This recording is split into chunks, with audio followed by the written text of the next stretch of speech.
Ibinebenta na ng aktor na si Daniel Padilla ang kanyang bahay na naipundar noong 2014 at ang kanyang luxury car na Corvette sa kasagsagan ng cheating allegations laban sa kanya ng kanyang dating jowang si Catherine Bernardo. Ang sasakyan ay binebenta ni Daniel ng 6.5 million pesos habang ang kanyang bahay naman ay binebenta niya ng 50 million pesos na asking price. Ang bahay ay love nest umano ng dalawa noon dahil palagi silang nakatambay doon for almost 10 years nilang magkarelasyon. Dito din daw sana ititira ni Daniel si Kat nung times na plano pa nilang magpakasal. Naispatan sa isang ad ng isang ahente ng luxury houses ang bahay ng aktor na matatagpuan sa Quezon City. Sikat na real estate page ang nagbebenta ng bahay kaya naman 100% confirmed ang authenticity nito. May video din na ibinahagi na ipinapakita ang loob ng bahay ni Daniel Padilla.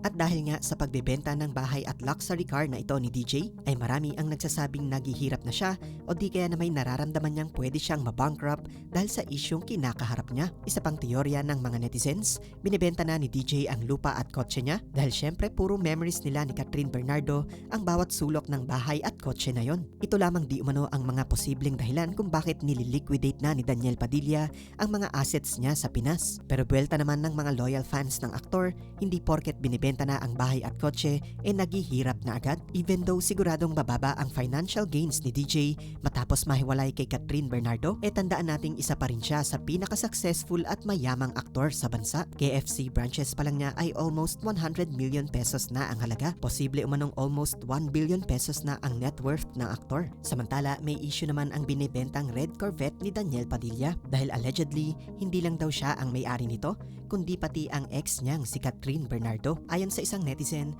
bagamat kay DJ umano nakapangalan pati ang ORCR ng sasakyan, share daw sila ni Catherine sa gastos nung binili ito noon. Si Catherine Bernardo daw ang nagpapabenta kay Daniel Padilla ng nasabing sasakyan. Ang reason daw dahil pinuputol na nga kasi ni Kat ang anumang ugnayan niya sa dating karelasyon. Ang proof daw ay nasa FB page ng Garage 888 na magpapatunay na co-owner si Catherine ng luxury car. Samantala, narito ang mga naging komento ng mga netizens. Guys, hinay lang.